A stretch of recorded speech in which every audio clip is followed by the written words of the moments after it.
Capítulo 1062 de One Piece, Aventura en el País de la Ciencia. Tenemos el volumen 20 del Viaje sin emociones del Germa, y esto creo que es lo más interesante que ha ocurrido desde que salió Katakuri, y es que nos encontramos en la isla Cacao, totalmente congelada. Lo primero que me viene a la mente es Aokiji, que llegó a la isla, porque no hay otro personaje que maneje el hielo a ese grado de poder congelar tanto. Yo creo que es Aokiji, me queda más que claro. Y Aokiji significa también Kurohige, porque recordemos que está aliado con Kurohige Aokiji, y ese era uno de las grandes especulaciones que se tenían al respecto de qué pasaría con Whole Cake tras la caída de Big Mom. Había muchos fanarts de Katakuri peleando contra Kurohige y tal y cual. Este es la mini historia del Germa, por lo que tendría que brillar más el Germa que otros personajes, a menos de que el Germa se encuentre con Kurohige y lo derrote, que no creo porque es un Yonko. No veo cómo pueda brillar el Germa con la presencia de Kurohige para mostrarnos a un Kurohige invadiendo a Whole Cake. Pues creo que sería mejor una mini historia aparte de los acontecimientos que están ocurriendo en el mundo y ponernos a Kurohige destruyendo Whole Cake y tal y cual. Tal vez Oda está aprovechando esta mini historia para meter a Kurohige. Ahora no sabemos cuánto tiempo transcurrido, si esto es exactamente en el tiempo en el que está ocurriendo este capítulo 1062 o en qué lapso de tiempo está ocurriendo, porque Kurohige actualmente está en Hachinosu. Se supone que ya iba para allá, y de Hachinosu pues probablemente pudo haberse pasado a Whole Cake.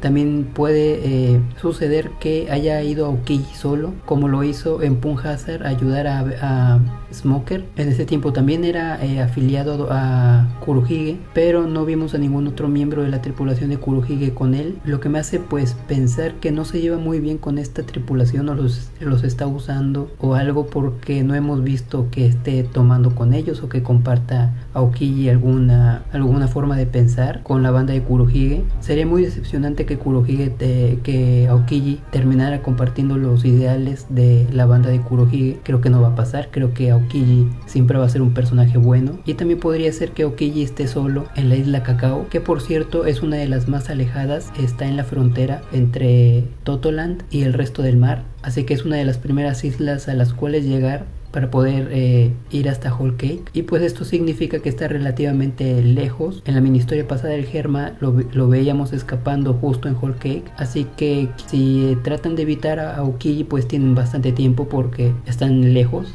Y empezamos con el capítulo, y lo primero que me llama la atención es Franky emocionándose en el Sunny por ver a Vegapunk, por conocerlo, por todo lo relacionado a Franky. Y ya lo había dicho que Franky se merece pues un arco en el que podamos conocer más de su pasado y esas cosas, y pues verlo emocionado me hizo pensar en todas las posibilidades que va a tener este nuevo arco, esta nueva saga de One Piece con respecto a Franky. No sabemos nada de él, sabemos que los piratas lo abandonaron cuando era niño, y a mí realmente me gustaría ver más desarrollo de Franky en esta isla, no solamente power-ups que pueda tener en el futuro, sino cosas personales de su pasado. También por ahí recuerdo que el logo de Vegapunk es una estrella alada, y a Franky le gustan mucho las estrellas. También está relacionado Franky con el símbolo de la estrella, y pues por ahí podría haber alguna conexión. Luego tenemos la revelación de que Vegapunk no es Vegapunk, sino una especie de androide llamado Punk 2 con su respectivo nombre Lilith, y pues esto significa que podríamos aún ver a un Vegapunk anciano, a un viejo genio, que era algo que me gustaba. También me gustaba la posibilidad de que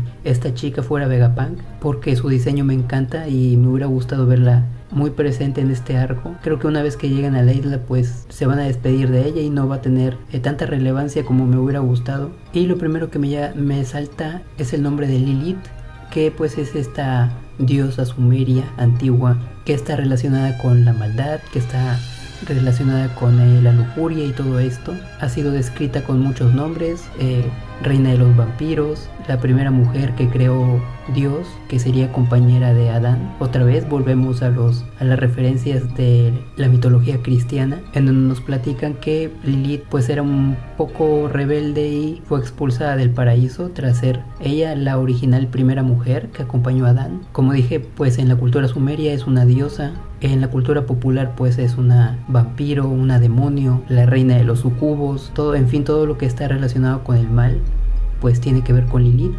y en viñetas posteriores vemos a este personaje tener un poco de codicia al querer saquear a los Mugiwaras. Por ahí es detenida por otro punk que es un poco más sensato, y todo esto va a tener su lógica más adelante, pero ella pues se comporta un poco rebelde, un poco sin querer seguir las normas que están establecidas, como lo es la figura de Lilith, así que tiene relación su comportamiento, su forma de ser con el nombre que lleva.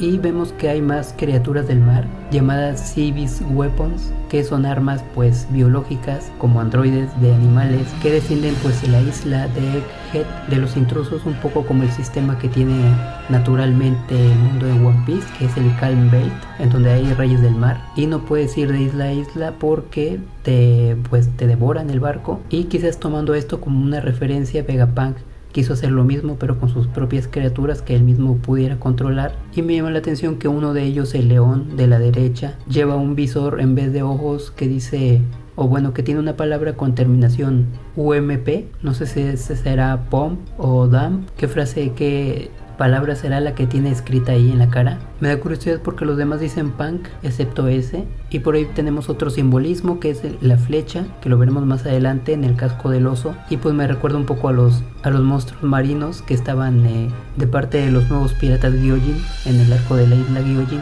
Y luego tenemos la petición de Zoro a Vegapunk, que me pareció muy interesante saber qué es lo que Zoro quiere preguntarle a Vegapunk, lo que le quiere pedir. Zoro es un tipo que no está muy interesado en la ciencia, de hecho solo está interesado en pelear, en beber y en dormir. Y me pareció muy interesante que tenga algo que decirle y tenga algo que pedirle personalmente a Vegapunk. Y he estado tratando de pensar en qué sería, pero no se me ocurre nada. Y qué bueno, porque me gustaría que fuera sorpresa. Espero que no sea algo muy básico como pedirle saque o alguna cosa así, y que realmente se desarrolle una trama entre Lilith y Zoro. Luego tenemos la presentación del Punk 1 llamado Shaka, y me gusta mucho su apariencia, su diseño. Yo siempre me fijo en el diseño de los personajes del mundo de One Piece, y nos lo presentan de espaldas, pero parece tener un casco, y ese casco me recuerda pues a un casco como el de un Kamen Rider, que son pues estos Power Rangers japoneses, de donde se basan de hecho los Power Rangers americanos, y tienen este tipo de cascos que me gusta mucho cómo se le ve. Los personajes que tienen cascos siempre me gustan, me agradan, que no se revele su rostro hasta el final y cosas así. Ese tipo de tramas en un personaje y en el diseño de un personaje me gustan. También me recuerda mucho a los de Daft Punk. De hecho pensé en Daft Punk la primera vez que lo vi. No sabemos cómo es de la parte de adelante este casco, pero a pesar de que solo nos lo mostraron de atrás, pues yo lo relaciono con esta banda. Y este personaje parece ser un poco más sensato, un poco más maduro que Lilith, que es un poco más efusiva, se deja de llevar un poco por las emociones y por sus deseos. Y pues al final del capítulo veremos que está relacionado su nombre Shaka con Buda, y por ahí tiene lógica que este personaje pues sea más sensato que Lilith. Y justo debajo de esta viñeta de este personaje tenemos la isla en la que aún siguen Luffy y los demás, y no hay nada llamativo, solamente que en el extremo izquierdo de la viñeta tenemos una palmera, y a pocos metros o a poca distancia tenemos un cactus. Y pues mientras la palmera es una planta que necesita de mucha agua, de mucha humedad para sobrevivir, el cactus no. El cactus es una planta que necesita lo menos posible de agua porque si no se pudre.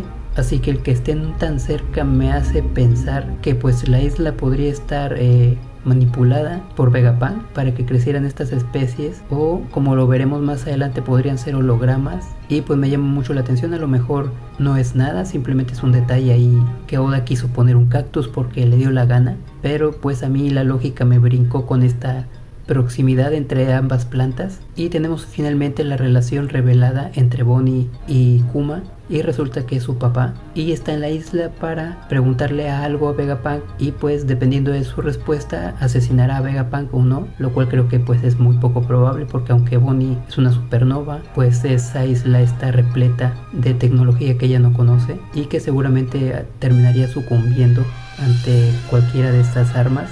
Y esto explica por qué Bonnie lloraba en el arco de Marineford. Muchos decían que era por Ace, que tenía una relación con Ace, y pues lloraba por su muerte, pero ahora sabemos que pues lloraba por ver a su padre convertido en un cyborg, en un arma para el gobierno.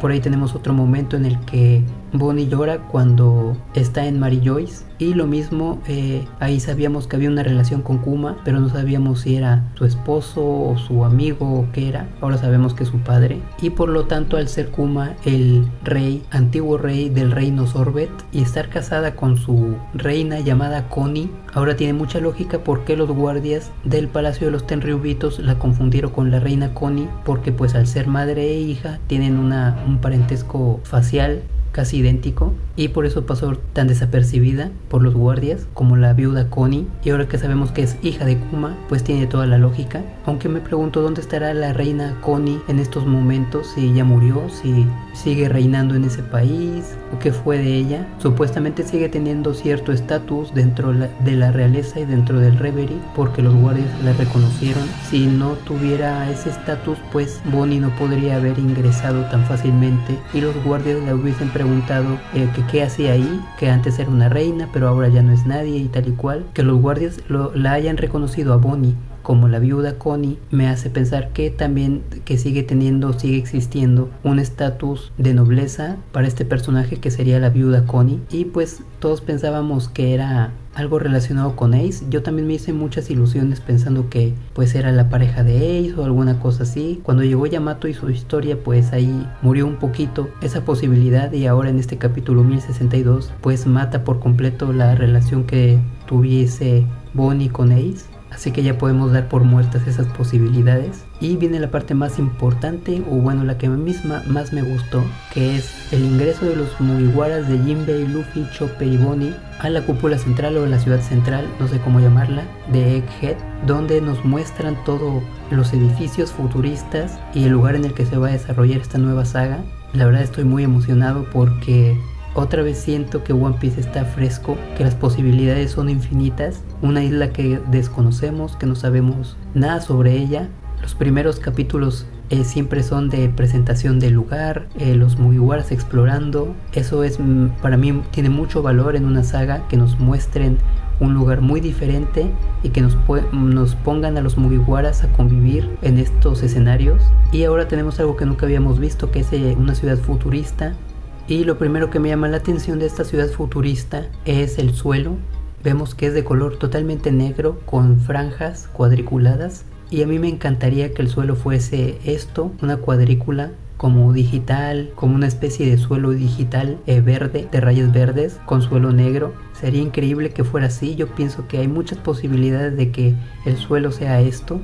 Le daría ese toque futurista, ya que los suelos en One Piece también han tenido mucho cambio. Hemos tenido suelos calientes, suelos fríos, lo clásico de los climas, pero también hemos tenido un suelo que es piel de elefante en Zou. Todo el suelo de Zou era la piel de Zunisha, lo cual le daba un toque especial. Y ahora tenemos este suelo que es cuadriculado digital, que a mí me encanta. Y hay muchas cosas que me llaman la atención de este lugar. Por ejemplo, podemos ver un control de NES gigante a la izquierda de la silueta de Bonnie. Desconozco qué función tendrá, a lo mejor es un centro de entretenimiento de videojuegos o algo así, pero hay varias cosas gigantes que son comunes, cotidianas en la casa de una persona. También tenemos un par de audífonos gigantes que se parece ser una nave o una cosa voladora que lleva música. Creo que tiene que ver con la música o relacionada con la música, pero son unos audífonos gigantes. Y quizás más adelante nos vayan presentando más cosas gigantes a medida que nos vayamos adentrando en la ciudad. Y esto me hace pensar en la habitación de un niño, ¿no? Los niños tienen pues por lo general juguetes en el suelo, no sé, carritos, juguetes de naves espaciales. Y la perspectiva que nos presenta este 1062 de esta ciudad es una perspectiva como si nosotros fuéramos pequeños y estuviéramos recorriendo una habitación de un niño, y esos juguetes pues fueran artefactos o establecimientos que tienen cierta función. Me parece muy interesante porque es algo que yo ya había contemplado fuera de One Piece. También es una práctica artística que consiste en tomar objetos cotidianos y transformarlos en naves espaciales o en casas o en edificios, y creo que es lo que estamos viendo en este capítulo. Me parece increíble esto, y podrían ser incluso objetos de la habitación de Ichiro Oda, tanto de su escritorio, el lugar en el que trabaja, como el resto de su casa. Sabemos que la casa de Ichiro Oda está repleta de cosas de este estilo. tiene Legos, tiene un karaoke por ahí. No me sorprendería que Oda también tuviera unos audífonos por ahí, un control del NES, y haya tomado todas estas referencias para construir esta ciudad futurista y hacerla más divertida. Y es que Oda pues en cada esquina de su casa tiene figuras, tiene cosas un poco extrañas, cosas que a él le gusta coleccionar. Y si nos ponemos a pensar y a imaginar en ser pequeños y caminar entre los pasillos de la casa de Ichiro Oda, pues creo que sería algo muy similar a caminar entre las calles de Egghead, de esta ciudad futurista, porque con la cantidad de cosas locas que tiene Oda en su casa, pues perfectamente podrían hacerse pasar por edificios o por instalaciones digitales o futuristas que tienen alguna función, como los audífonos que supuestamente yo pienso que van volando por ahí reproduciendo música o haciendo llamados. Además también tenemos unos pescados y unas ballenas por ahí flotando en la parte más alta de la cúpula, que parece ser de plástico o de vidrio, con la marca SSG, que significa Grupo Especial de Ciencias. Es el grupo en el que está Vegapunk. Y más adelante, cuando veamos los hologramas, pues podría explicarse que esas ballenas que van volando y esos pescados son hologramas también. Y también tenemos pues este monstruo gigante, referencia a Godzilla, y ese robot también referencia a los robots japoneses que pelean con los kaijus y todo esto. Y por último me llama la atención una estructura cuadrada con un signo de interrogación. No sé qué podría ser eso, pero me parece interesante. Parece que está hecha de ladrillos y parece que tiene unas letras en la parte superior que no alcanzo a descifrar. Y me pregunto qué objeto será. ¿Algún Lego que Oda tenga en su habitación, que quiso ponerlo aquí como un edificio o algo así? Y pues Luffy, al tratar de ir hacia el dragón, pues lo devora y se dan cuenta de que lo traspasó. Y aquí nos empiezan a mostrar los hologramas, que creo que esta escena en particular es una referencia a Martin McFly cuando llega al futuro y este tiburón, que es un holograma, pues se lo devora entre comillas. Creo que es una clarísima referencia a Volver al Futuro, y eso me hace pensar que podría ser, o cabe la posibilidad de que nos muestren a Vegapunk como el Dr. Brown, como una referencia al Dr. Emmett Brown, cosa que me gustaría mucho. Y pues Luffy, tras ser engañado con un postre gigante, Bonnie también, por cierto, que a ella le gusta mucho comer, vemos que se enoja de una manera que nunca se había enojado antes, y es que parece como si estuviese despertando su fruta de tanto enojo. Vemos rayos de haki, vemos que su pelo se empieza a volver fuego, y nos muestran esta tira de vapor que se le forma a Luffy cuando está en cuarta marcha. Nunca habíamos visto a Luffy enojado de esta forma. Me pregunto si en el futuro veremos a Luffy enojarse de esta forma más veces, porque esta es la primera. También me recuerda un poco a Nami hace poco, que la dibujó Oda enojada lanzando rayos de haki. Son como nuevas formas de mostrarnos situaciones cómicas que nunca nos habían mostrado Oda de esta forma, pero pues a mí me gusta, la verdad, se ve muy bien.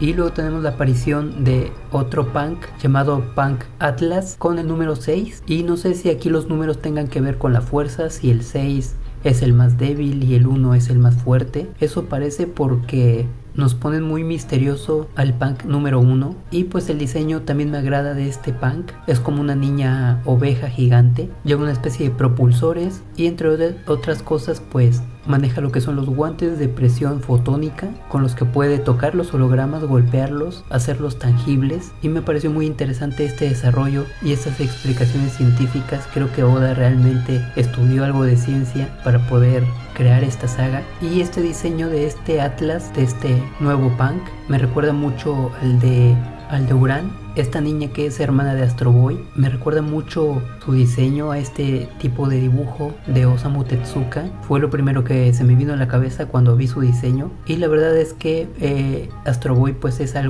una franquicia que me gusta mucho, así que la hayan referenciado aquí, o posiblemente referenciado, me agrada. Y luego tenemos esta máquina de comida que pues comparado con todos los demás artefactos y cosas que hay en esta isla pues es lo más normal. A Luffy y a Bonnie y a Chopper también pues les encantó, porque es el tema de la comida, y especialmente en estas viñetas de la hamburguesa me gusta mucho cómo se ve, cómo la dibujó Oda. Vemos inclusive que Vegapunk tiene su propia marca, su propia franquicia de comida rápida. En el vaso dice Vega Cola, evidentemente pues es una marca registrada de el propio Vegapunk. También la caja de las papitas tiene el logotipo de Vegapunk, que ahora sabemos que es el logotipo de Vegapunk, la estrella alada. Y estos pequeños detalles, estas pequeñas interacciones con el mundo son las que a mí realmente me gustan mucho de One Piece. Creo que el que Oda se haya detenido a mostrarnos estos pequeños detalles enriquecen muchísimo a mi parecer, la saga de Egghead.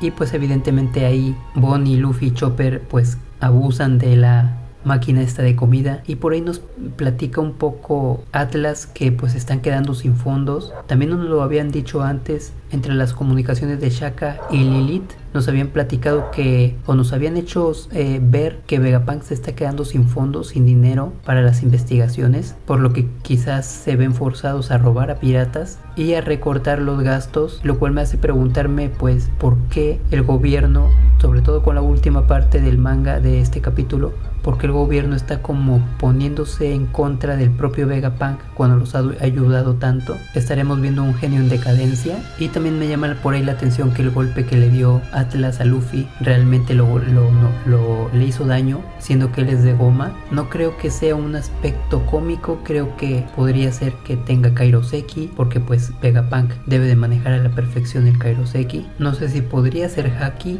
que lo dudo un poco. Y pues pasando un poco con lo de los hologramas, nos platican que es posible tocar a estas entidades, a estos hologramas. Y me pregunto qué relevancia va a tener esto en el futuro de la saga. Si tendrá Luffy que pelear usando estos guantes o ingeniándoselas para poder golpear hologramas, ya que no creo que les vayan a prestar los guantes a Luffy para poder pelear. Y también pienso que el haki de armadura tampoco podría servir, ya que pues no son seres vivos en realidad. Y pues vemos a esta chica, a este holograma que aparece de repente, al cual Atlas le hace chocar los 5. Y me pregunto si esta persona, si este holograma de esta chica es un ciudadano de este lugar. No hemos visto personas todavía y quizás no las haya. Quizás haya hologramas conviviendo, programados, entrando, saliendo, moviéndose por los edificios, siendo tangibles, traspasando paredes y cosas así. Y en realidad pues no haya personas, porque tampoco tiene lógica que la isla de Vegapunk esté habitada. Y ya vemos un estilo de ropa o una tendencia en la ropa marcada, que es este cuello de tortuga, que ya lo habíamos visto con Lilith, como una especie de mangas, ahí una capita, muy a lo Astro Boy. Otra vez reitero este parentesco que tienen los personajes de esta saga con Astro Boy, con el mundo de Astro Boy, lo cual pues me gusta muchísimo. Y la obra de Astro Boy de Osamu Tezuka, mejor conocido como el dios del manga, pues creo que debería de tener su referencia en One Piece, y creo que lo estamos viendo. Y ya para terminar nos explica Kaku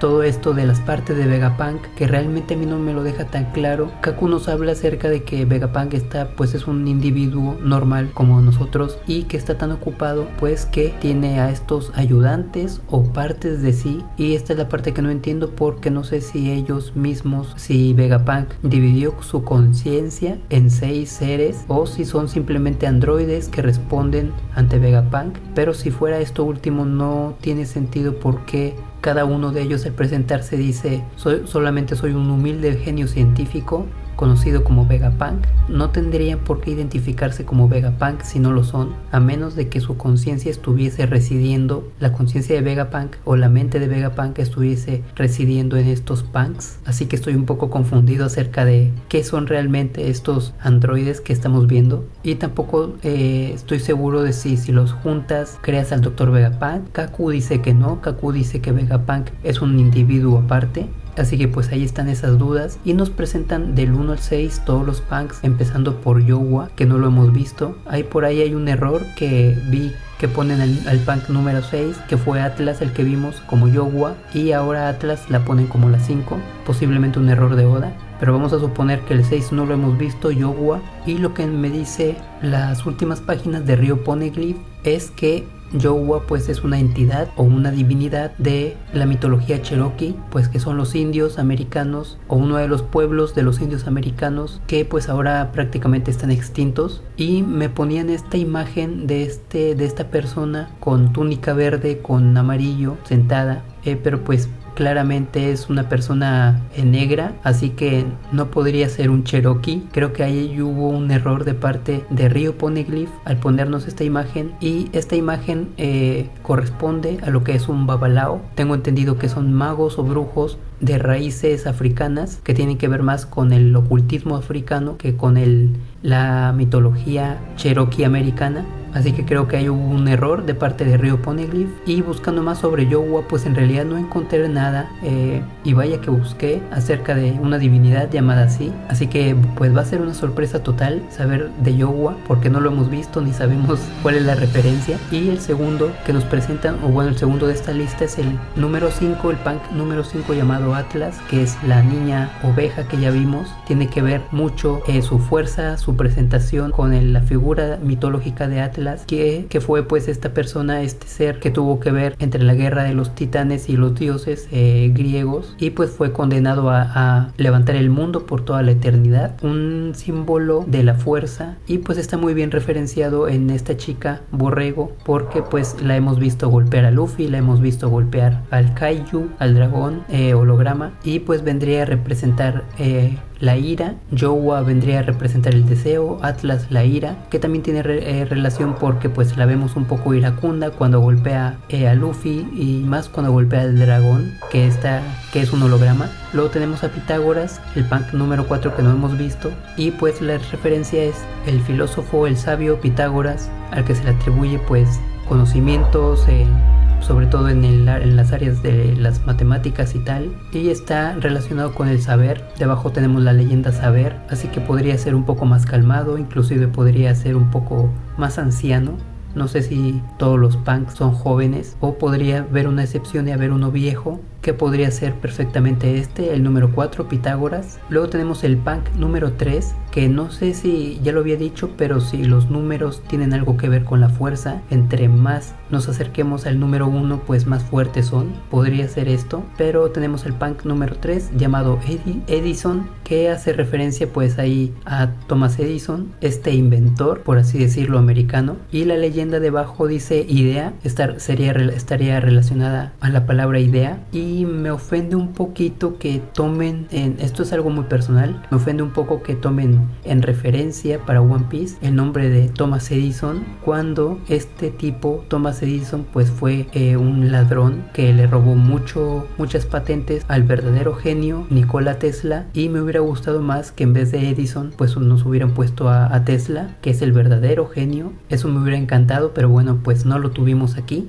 Luego seguimos con el punk número 2 llamado Lilith, que ya vimos que tiene que ver con la maldad, con dejarse llevar por sus instintos malvados, por así decirlo. Y de hecho la leyenda que está debajo de Lilith dice maldad. Ya la vimos, ya la conocimos, hasta ahora es mi punk favorito. Y luego tenemos al último, el número 1, que se supone que es el más fuerte según yo, llamado Shaka. Y Shaka pues es la forma en la que los japoneses se refieren a Buda, y tiene que ver con la lógica. Abajo tenemos la leyenda lógica. Ya vimos que tiene un casco, y pues me pregunto si va a ser un punk que tenga que ver con la tranquilidad, con la armonía y esas cosas, o también le guste pelear o eso. Y también tenemos pues esta línea entre genios y divinidades. Por ejemplo, Yowa, bueno, en realidad no sabemos qué es Yowa, pero vamos a meterlo en el saco de las deidades. Yowa, Atlas, Lilith y Shaka serían las deidades que tienen que ver con dioses y eso, y Pitágoras y Edison pues serían simples mortales que son genios o que fueron genios. Y no solamente se divide estos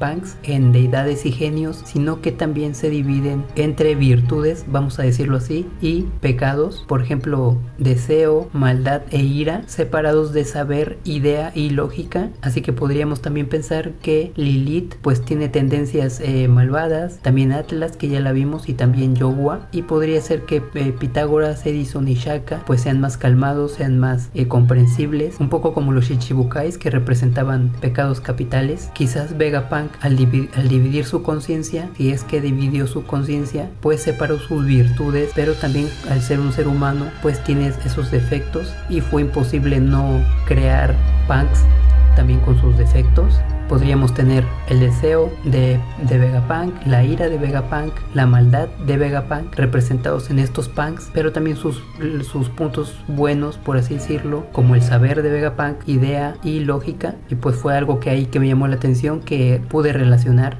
Finalmente tenemos a Rob Lucci y al CP0 hablando de su misión, que es ir a Egghead y matar a todos estos punks que acabamos de ver, y no entiendo por qué representan un problema para el gobierno. Quizás podrían rebelarse o alguna cosa así, no sé qué hay detrás de todo esto, pero nos presentan también a Kuma Seraphim, que también lo tienen que ir a entregar a Vegapunk. No sé muy bien por qué, de hecho no lo dicen, y dista mucho del niño Kuma, que pues es un niño calvo, tiene aún las bolitas en los ojos, como nos lo presentó Oda en este dibujo en el que dibujó todos los Shichibukais de niños, y yo pensé que al Kuma Seraphim lo veríamos así, pero pues resulta que no, que lo vemos un poco como su ser adulto, con su ropa y su aspecto de adulto, pero pues evidentemente es un niño, lo vemos un poco más bajito. Y otra cosa que me llamó mucho la atención es Rob Lucci, porque en este capítulo pues nos lo presentan a Rob Lucci un poco dudando, un poco preguntándose, haciéndose cuestionamientos, y tanto Kaku como Stussy pues le paran un poco, le dicen que no piense tanto las cosas, que no llegue a conclusiones, porque la naturaleza de Rob Lucci pues es muy intuitiva y podría llegar a conclusiones, y lo invitan a que no piense tanto las cosas. También me sorprende que Kaku haga esto, que se entregue totalmente al gobierno, siendo que él era el más puro de los CP9, y ahora lo vemos pues un poco más amansado, adiestrado por el gobierno. Y todo lo contrario ocurre con Rob Lucci, que lo vemos más cuestionarse las cosas y preguntarse cosas, naturaleza que va pues en contra de lo que nos habían presentado. Siempre nos han presentado un Rob Lucci lavado del cerebro, que seguía fielmente al gobierno mundial. Inclusive en ese incidente en el Reverie, cuando Shirahoshi casi fue capturada por un Tenryubito, pues nos presentan a un Rob Lucci con una cara muy malévola, diciendo que los Tenryubitos, al ser dioses, pues pueden tener y poseer lo que quieran, como si estuviese disfrutando del hecho de que fueran a secuestrar a Shirahoshi. Y yo pensé que lo habíamos perdido para siempre a Rob Lucci por esta forma de pensar que él tenía, pero ahora lo vemos cuestionándose las cosas. Quizás Rob Lucci está actuando y enfrente del público pues es sádico y es malvado para no levantar sospecha, y ya con su grupo más particular, que son Kaku y Stussy, pues se muestra más como él es realmente, que le interesa saber qué es lo que está pasando con el gobierno, le interesa saber lo que pasó en Lulusia, y pues eso me llamó la atención de Rob Lucci. Y eso es todo lo que más me ha gustado del 1062, lo que más me ha llamado la atención, y espero el siguiente.